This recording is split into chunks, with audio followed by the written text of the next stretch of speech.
Buenos días a todos. Empezamos el año académico de las sesiones clínicas hospitalarias. Hoy comenzamos con el doctor José Luis Izquierdo. Él es profesor de la Universidad de Alcalá. Él es el jefe de neumología de este hospital y comenzará con la sesión cómo el Big Data y la inteligencia artificial pueden revolucionar la medicina. El futuro ya es presente. Con esto, como os decía, comenzamos la tanda de sesiones clínicas hospitalarias. Esperamos contar con vuestra presencia. Es verdad que, bueno, es una hora, bueno, que a veces os viene un poco mal con el tema del parking, el atasco que se monta, pero nos gustaría que os lo tomarais tanto residentes como alumnos como algo obligatorio, un medio para compartir experiencias, un medio como de unión entre todos los servicios, un medio multidisciplinar y nos parece un medio interesante para que nos contéis y para que nos conozcamos un poco todos, y incluso nos parece un poco obligatorio, ¿no? Antiguamente, pues, acudía muchísima gente, se comentaban sesiones, o sea, se comentaban muchísimos casos clínicos, y que incluso os animéis a participar también presentando casos clínicos. Tanto eso como muchos estudiantes, muchos residentes y adjuntos. Quiero dejar ya al doctor Izquierdo para presentar la sesión. Y empezamos ya. Sí, muchas gracias, Maite. Como hay gente conectada con Sofos de Castilla-La Mancha, lo que voy a intentar comunicar yo creo que es válido no solo para Guadalajara, sino para toda Castilla-La Mancha, y yo creo que dentro de muy poco prácticamente para cualquier parte del mundo donde uno pueda trabajar, ¿no? Entonces, estamos en este salón de actos lleno de fotografías con el hospital en obras. Yo no era ni siquiera estudiante de medicina cuando estaban haciendo estas obras que aparecen en las fotografías. Es decir, que no vengo del Pleistoceno, pero cuando llegué aquí al hospital de Guadalajara, había un médico, muchos de vosotros conoceréis, el doctor Gallardo, que iba a organizar un curso sobre infecciones y tenía que contactar con el profesor Victorino Fargas de Chile. Estamos hablando hace poco más de 20 años y no sabía cómo contactar con él. Me acuerdo que le dije, creo que hay una cosa que se llama correo electrónico y que igual, digamos, en la dirección o en algún sitio, a través de la dirección del Hospital de Chile podemos contactar. Ese contacto. Estamos hablando del correo electrónico, algo desfasado a fecha de hoy. Vamos a ver si... Solo para daros otra idea, antes de ayer fue el cumpleaños de Google. Nació en 1998. ¿Alguien entiende su vida sin Google en los últimos 15 o 20 años? Pero lo vemos normal, lo hemos interiorizado. Pero es que en 1995 había unos buscadores malísimos y poco antes no había nada. Teníamos que coger, yo me acuerdo cuando era residente, unos libros, así que se llama Indis Medicus, para ver una cita bibliográfica, una búsqueda de una cita bibliográfica nos podía llevar perfectamente 2 o 3 horas. Entonces, otra situación un poco especial es esto, el coronavirus. Estábamos ya en una situación de avance tecnológico, pero es cierto que esta situación nos ha modificado nuestra práctica en muchos sentidos. Y en muchos sentidos ha sido tremendo, ha sido negativo, pero también es cierto que las grandes revoluciones muchas veces proceden de las grandes crisis. Y seguro que esta crisis del coronavirus va a hacer que la medicina acelere hacia una nueva orientación en muchos aspectos que, si no nos damos cuenta, nos va a impregnar, iremos entrando en ella, y en otros casos, si no lo capturamos, pues nos irá dejando fuera de lugar. Entonces, bueno, ¿cuál es el entorno de futuro a corto, medio plazo? Y no habla a largo plazo, sino corto, medio plazo. Bueno, pues hacer predicciones, como decía Neil Bohr, es muy difícil, sobre todo cuando es para el futuro, ¿no? Pero cuando estábamos en plena pandemia, la Sociedad Española me pidió escribir un editorial sobre cómo veíamos el futuro después de la COVID. Y yo comentaba en ese editorial que se publicó en Archivos que había 3 grandes retos. Uno específico nuestro, el tema de las UCRIs, los cuidados intermedios. Yo creo que va a ser una pequeña revolución para liberar UBIs. Otro es resolución de problemas, pero había un elemento que para mí era importante, que es la revolución de las nuevas tecnologías. Y el que no se adapte a esa revolución de nuevas tecnologías seguro va a quedar desfasado. Y ocurre como en muchas cosas. Las nuevas tecnologías estaban ahí en idea, latentes. Esto es la telemedicina de 1997, ya había experiencias. ¿Qué ocurre? Que para que eclosione se tienen que dar una serie de circunstancias colaterales que hace que esa idea, porque hay más desarrollo tecnológico, porque hay una necesidad social, por lo que sea, hace que al final se implemente en la vida real y sea lo que hoy vemos nosotros. Esta es la telemedicina que hemos hecho durante la COVID. Hemos hecho lo que hemos podido, pero esto se acabó. Esto sirvió para solucionar problemas, pero hoy en día empieza a haber la tecnología para cambiemos el modelo. Que no será un modelo único de telemedicina ni asistencial, será como estamos haciendo ahora mismo esta pequeña presentación, presencial y online. Pues será complemento para llegar de la forma más eficiente a la mayor parte de los pacientes e incluso de otros estamentos. Entonces, solo unas pinceladas de cómo está ya la tecnología, el Big Data, la inteligencia artificial en nuestra vida diaria y cómo algunas de las cosas las estamos viendo y no nos estamos enterando de que está ahí. Entonces, solo unas pequeñas notas para saber de qué términos hablamos, qué es el Big Data, macrodatos. Hay miles de definiciones, muchas de ellas no reflejan exactamente lo que es. Bueno, me voy a Wikipedia y es tal cantidad de datos que podríamos resumir que no se pueden analizar por los métodos tradicionales. No puedes aplicar la estadística tradicional y para otros es lo que no cabe en un Excel. Es decir, no podemos utilizar metodología de Big Data, como yo he visto algunos estudios, con un registro de 4.000 pacientes. Eso no tiene ningún sentido. El poder del Big Data es la enorme cantidad de datos que hace al final la precisión de la respuesta es muchísimo mayor. Es un tema estadístico. El error estándar depende simplemente de la N. ¿Y qué es la inteligencia artificial? La inteligencia artificial es intentar que las máquinas no sean autómatas, sino que sean capaces por sí solas de resolver problemas complejos. Y eso indica, o eso debe hacerse de una forma diferente a lo que estamos haciendo ahora. Si yo a una máquina le digo que 2 más 2 es 4, él me dirá que es 4 solo si le digo que hay 2 más 2. Pero lo importante de la inteligencia artificial es que sin decirle que haya 2 más 2, ella tenga una serie de conocimientos de esa máquina para decirme esto es 4. Y eso es el concepto de la inteligencia artificial. Hay una serie de palabras que yo creo que merece la pena conocer. Inteligencia artificial es todo el conjunto de esa tecnología que hace que las máquinas resuelvan problemas complejos de diferente índole, ya sea de índole a nivel de imagen, sonido, etc. ¿Qué es el Machine Learning? Machine Learning es la metodología para enseñar a esa máquina, porque es una metodología diferente para que sea ella misma la que resuelva el problema, no que simplemente nos dé un resultado final como una calculadora. ¿Y qué es el Deep Learning? Deep Learning es que para llegar a esa resolución de problemas a veces tenemos que darle a la máquina mucha información en lo que se llaman capas. Por ejemplo, si yo quiero que reconozca un perro en una fotografía, una capa es ¿qué tiene un perro? Pues normalmente pelo, o rabo, etc. Eso sería una capa. Otro, el sonido, que ladre. Se van uniendo todas las capas y le ponemos un perro y la máquina reconoce el perro. Eso podría ser un ejemplo simple de lo que es el Deep Learning. Esto llevado a múltiples capas, a problemas complejos, hace que nos resuelva el problema simplemente dándole una serie de datos que muchas veces son desestructurados. Esto está empezando en algunos casos y aún hay errores. Pero es cierto que la evolución no va a ser lineal en los próximos 10 años, sino va a ser exponencial. Y esos errores seguro que se van a ir depurando.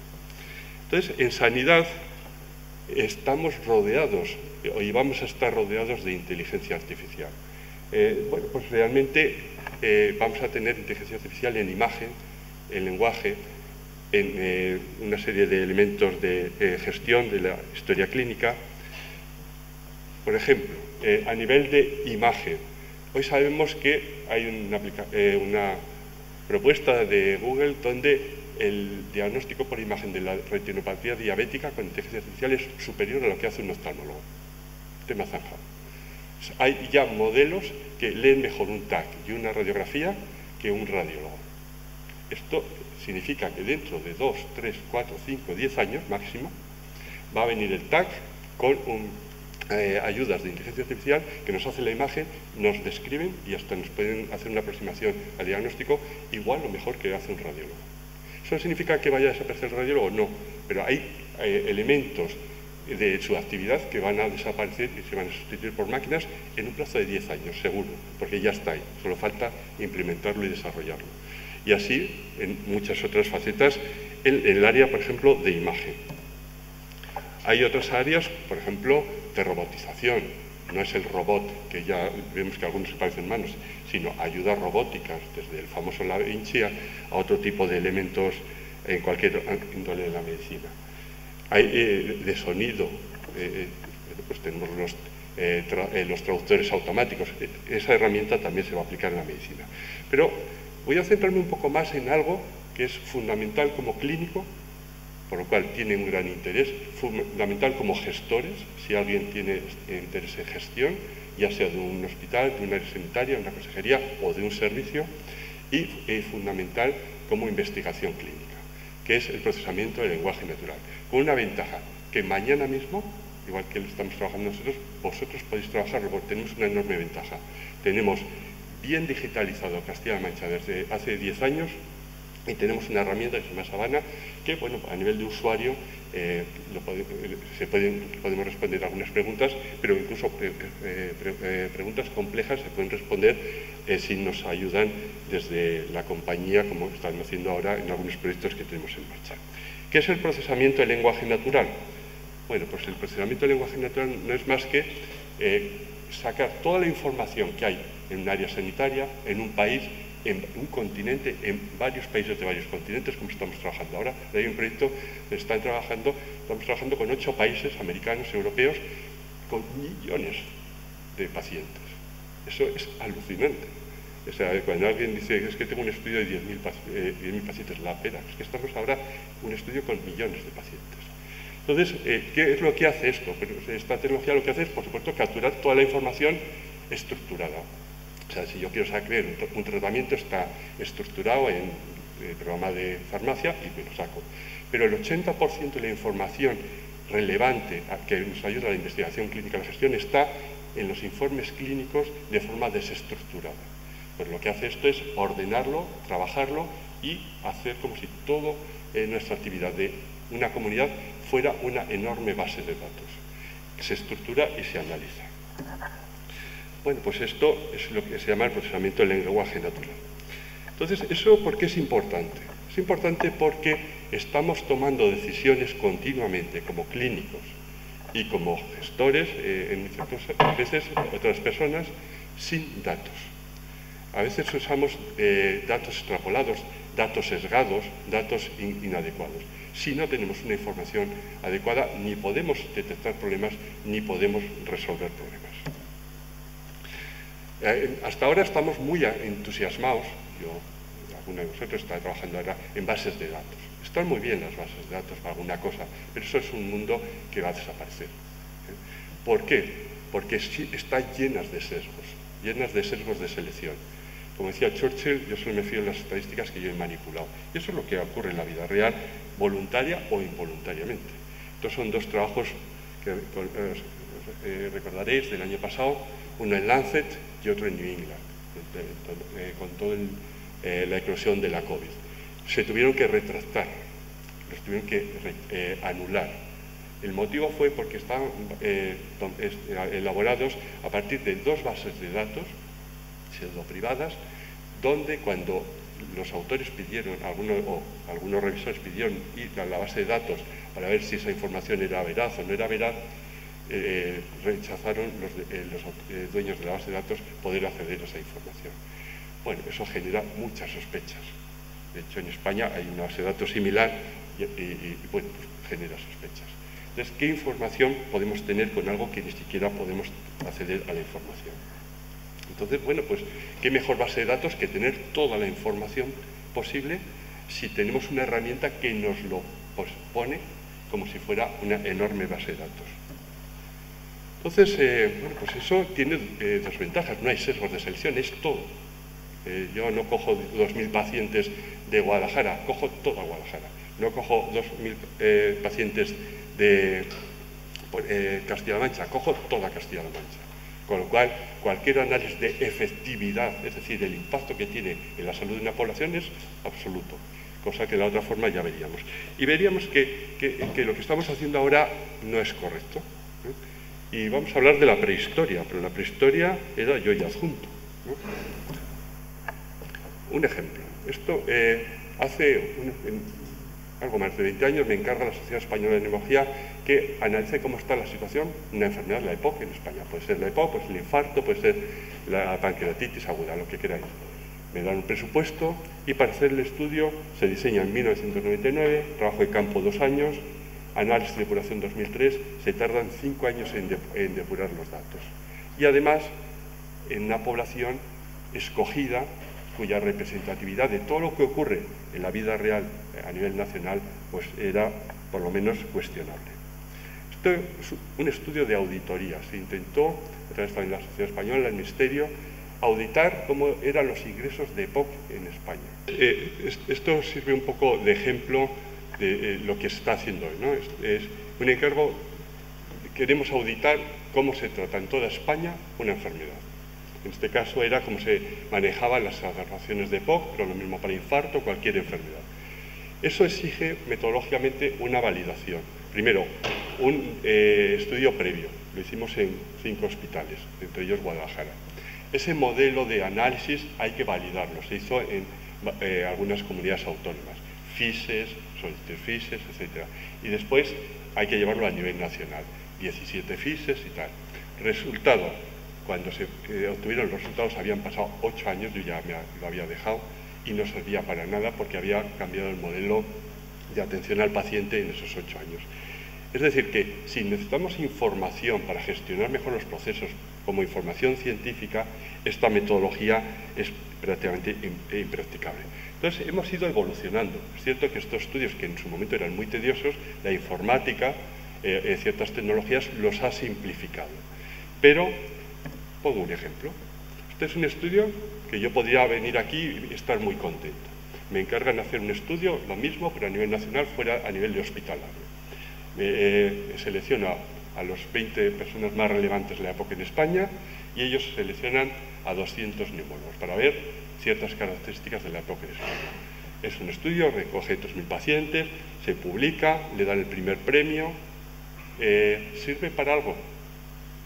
Poco. ¿Por qué? Yo podría decir, es un trabajo excelente, tal, porque solo recoge la información de 200 neumólogos, en el caso de la neumología podría ser lo mismo para cualquier especialidad, y no analiza interesados en una enfermedad. No recoge la información de los 2.000 restantes, que además esta enfermedad les importa mucho menos y por tanto el nivel de calidad del manejo será mucho peor. Entonces, ¿eso por qué es importante? Porque es un poco lo que ocurre con los ensayos clínicos. Los ensayos clínicos van a seguir existiendo. Es la mejor forma de demostrar eficacia.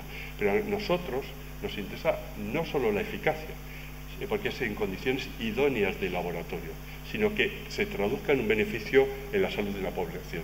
Efectividad. Y eso en los ensayos clínicos muchas veces es muy, muy complicado, porque las poblaciones que atienden los ensayos clínicos no se reflejan nuestra realidad, la práctica habitual. De manera que el ensayo clínico tiene unas conclusiones para esa población con características determinadas, pero en el caso de la EPOC era solo un 17%, el 83% restante eran diferentes a los de los ensayos clínicos que hemos manejado en los últimos 20 años. Entonces, toda esa información, claro, lo podemos hacer en estudios observacionales, pero con todas las limitaciones que hemos visto, muy lentos, con sesgos de selección, etc. Si pudiéramos analizar lo que ocurre es con este estudio o con otras cosas, con cualquier intervención, directamente en la sociedad y con información de todos en tiempo real, pues tendríamos otro tipo de investigación clínica muy relevante. Entonces, la metodología actual de la investigación, pues con los estudios observacionales, el ensayo clínico va a seguir funcionando, pero será complementario de ver su valor en vida real, de efectividad.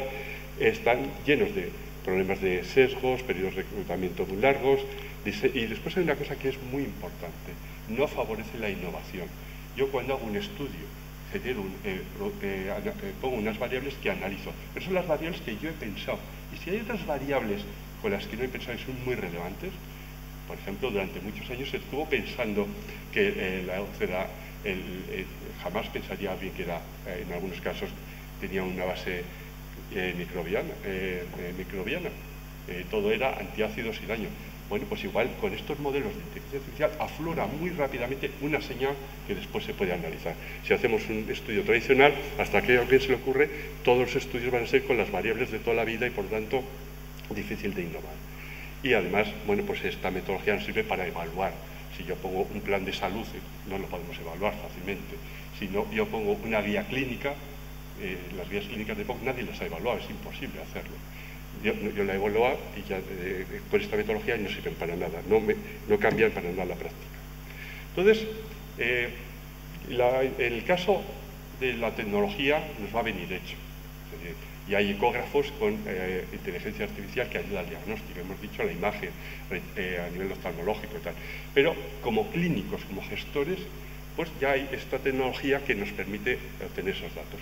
Entonces, antes de la pandemia contactaron conmigo una empresa muy potente en esto, posiblemente la mejor de España, para trabajar con inteligencia artificial en EPO.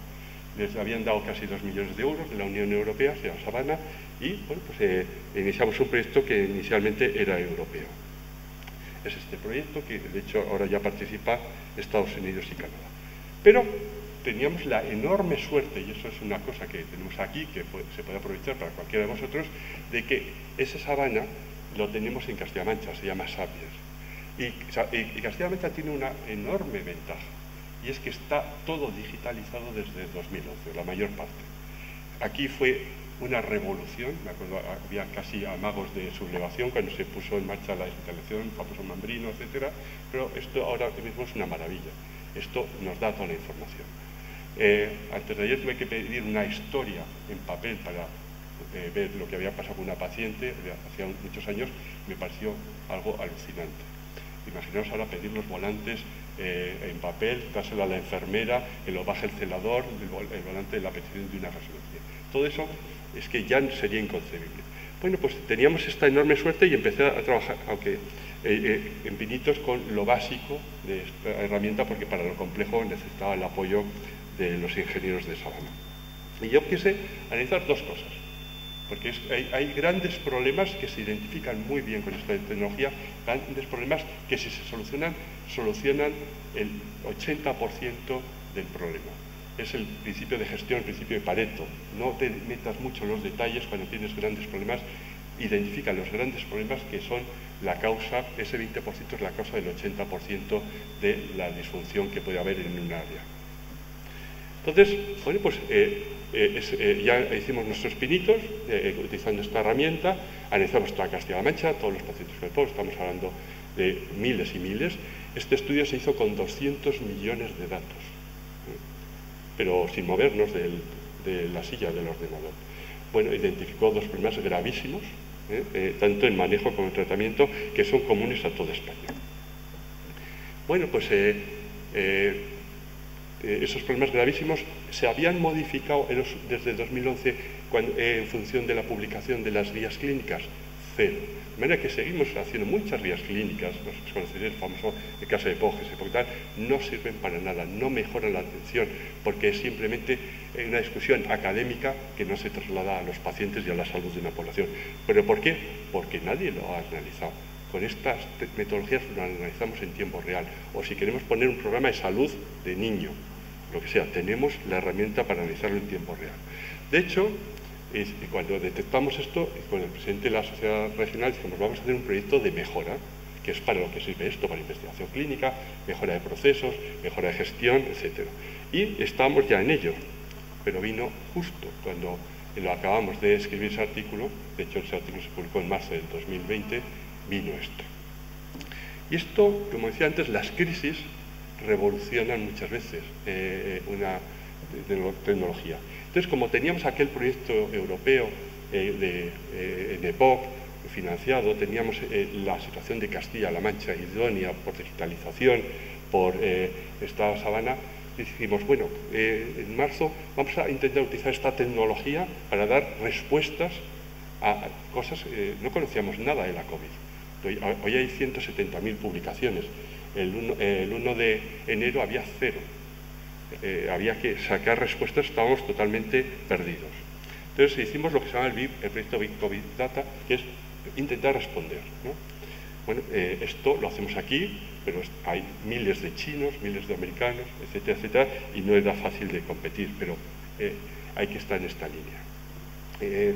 Bueno, pues en ese mundo de vorágine de información, nosotros, por ejemplo, ¿y cómo funciona esto?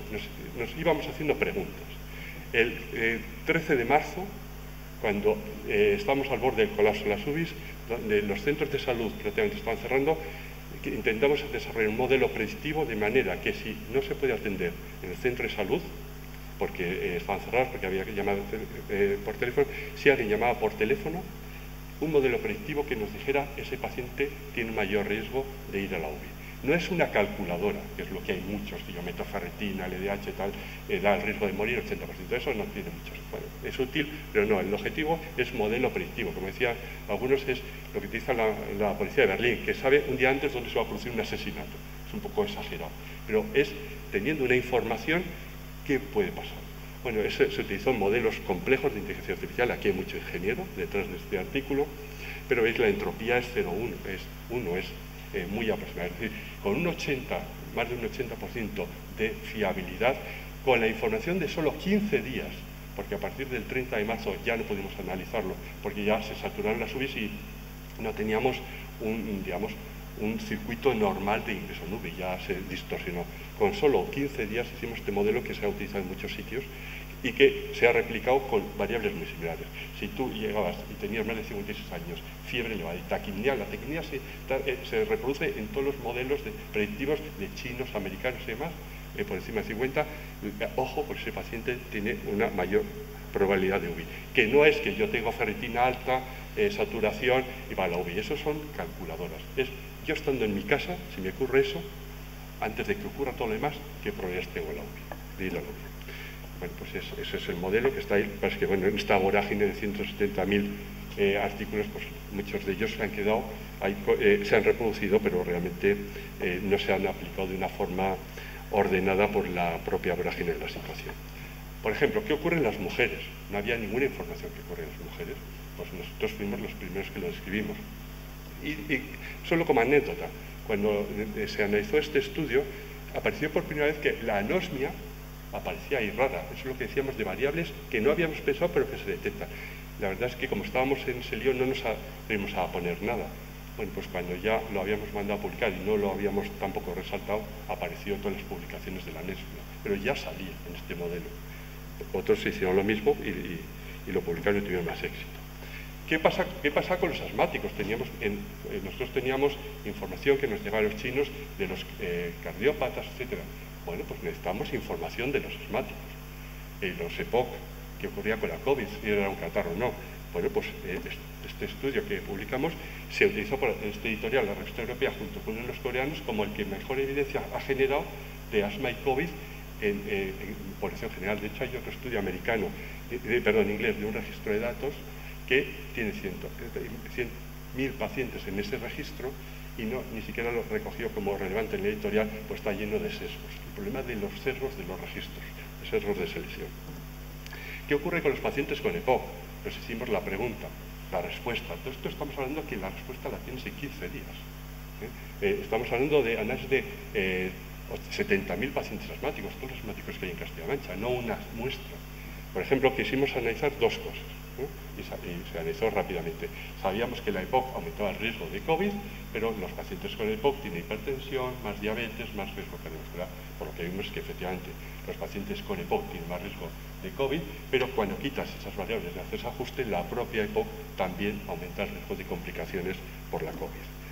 Y otra cosa que al principio, esto es una gripe, ¿no? Es cierto que tardamos un poco más en verlo, pero nosotros con esta tecnología rápidamente podemos ver qué pasó con la gripe en el 2018, 19, 19, 20, y lo que vemos es que a nivel de hospitalización y muerte hubo alguna diferencia, y eso coincide perfectamente con los registros de mortalidad por gripe, o sea que la información es totalmente superponible. Más o menos estamos en 6% de hospitalización, perdón, 10% no veo bien, de hospitalización, 5 o 6% de mortalidad, menos en el año 19-20, es idéntico. Si ves las gráficas de gripe, son exactamente estas. Y no tenían nada que ver con la COVID, casi 40% de ingresos y una mortalidad casi 5 veces mayor que la que teníamos por gripe el año anterior. Esta respuesta rápida en 15 minutos. De hecho, se tarda más en escribirlo, en publicarlo, que en tener la información. Pero esto sigue, y esto ha sido muy rápido. Nos hemos quedado atrás porque no puedes competir con todo el mundo publicando lo mismo. Pero cuando ya esto pase, tengamos ideas claras, podamos meditar, queremos esto, no vamos acelerados, pues vamos a ir dando respuestas. Algunas, pues, hemos llegado tarde. Este es un estudio que está en revisión, ¿no? ¿Y qué demostramos? Que en Castilla-La Mancha el uso de corticoides y enoxaparina reduce la mortalidad clarísimamente. Curiosamente, el uso de Sintrón aumenta la mortalidad. Hay que analizarlo, esto solo descriptivo, y como nosotros fuimos los únicos, Castilla-La Mancha, prácticamente los únicos que necesitamos acetilcisteína, hay una señal favorable. Pero esto hay que cogerlo con cuidado porque a nosotros puede ser un efecto de que nosotros tenemos menos mortalidad también por el propio hospital y las características. Pero ahí está la respuesta. Ahora, en esta hora estamos trabajando en respuestas ya no de COVID, pero por supuesto hay un gran proyecto ahora que incluye España, Estados Unidos, Canadá y varios países europeos sobre el long COVID, que ocurre a largo plazo con millones de personas en varios hospitales. Estamos trabajando, ahora a vosotros se os ocurre cualquier pregunta. Esto es con población de Castilla-La Mancha. ¿Qué pasa con los pacientes que tienen una pancreatitis? ¿Qué ocurre a largo plazo? Hacemos la pregunta y se responde muy rápido. Por ejemplo, una cosa que a mí me preocupa, el sobreuso de corticoides en el área sanitaria de Guadalajara en pacientes asmáticos. Bueno, pues aquí está manda a publicar. Sorprendente los resultados. ¿Por qué? Porque además recogemos toda la información, no solo la información sesgada de un grupo de amigos que normalmente manejan bien esa patología porque por eso están estudiándola, porque tienen un interés especial en ella. Y ya para acabar, tenemos la suerte, en este caso, pues, en mi caso, de poder trabajar con una empresa que posiblemente sea la más potente ahora en España, con ingenieros, etcétera, y que tenemos la suerte de que Castilla-La Mancha, pues para hacer estudios que habéis visto que son relevantes, están publicados en las revistas de mayor prestigio, se pueden hacer con otras especialidades, con otras preguntas. Pero tenemos, si uno no trabaja con esta empresa, tenemos la Politécnica al lado, la Universidad de Alcalá. Cuando uno va a reunirse a cursos de estos docentes y coincide con un ingeniero, ellos estarían encantados de colaborar con clínicos. Ellos necesitan los clínicos, ellos son muy buenos en su materia, pero necesitan la parte asistencial para ver que sea útil, que sea relevante. Y, por ejemplo, hace unos días se dio este premio dentro de la colaboración entre el MIT y la Universidad de Alcalá a un grupo, creo que son de la Politécnica, sobre inteligencia artificial y en enfermedades neurodegenerativas. He puesto el modelo de algunas patologías respiratorias porque es lo que yo conozco, pero esto es idéntico para cualquiera del resto de las patologías. De manera que está aquí. Algunas nos las van a dar hechas, pero algunas vamos a poder ser actores de esta pequeña revolución, sobre todo en estas metodologías de procesamiento del lenguaje natural. Yo, si a alguien le interesa, te recomiendo este libro de Victor Paul. Victor Paul es un cardiólogo, posiblemente la persona más relevante en el mundo en esto. Podemos negarnos a la revolución. No significa, y pone mucho el ejemplo de los radiólogos, que es donde se ve la revolución de imagen más importante y que van a desaparecer puestos de trabajo ahí, pero no se desaparecerán, se reconvertirán en algo que aporte más valor, porque esto ya te lo da una máquina. Y no querer entrar en esa revolución, pues va a ser perder tiempo, aunque es cierto que en algunos casos no depende de nosotros, sino de un apoyo institucional. Si alguien está interesado, el día 7 hay toda una sesión de la Fundación 11, de la Comunidad de Madrid, etcétera, donde se va a abordar estos temas con bastante más profundidad. Es libre y os invito a, si alguien está interesado, que se conecte. De manera que, ya para acabar, tenemos una tecnología aquí que para ir explorando es interesante para mejorar nuestra calidad asistencial, para responder a nuestras preguntas, y eso es importante porque esos datos son los que realmente van a hacer que detectemos los problemas, que veamos si realmente somos útiles, efectividad en salud de nuestros pacientes, y además para plantearnos que igual algunas cosas no las estamos haciendo del todo bien o las estamos haciendo bien. Yo creo que es la última. Muchas gracias. No sé si, como está conectado, si hay turno de preguntas o no.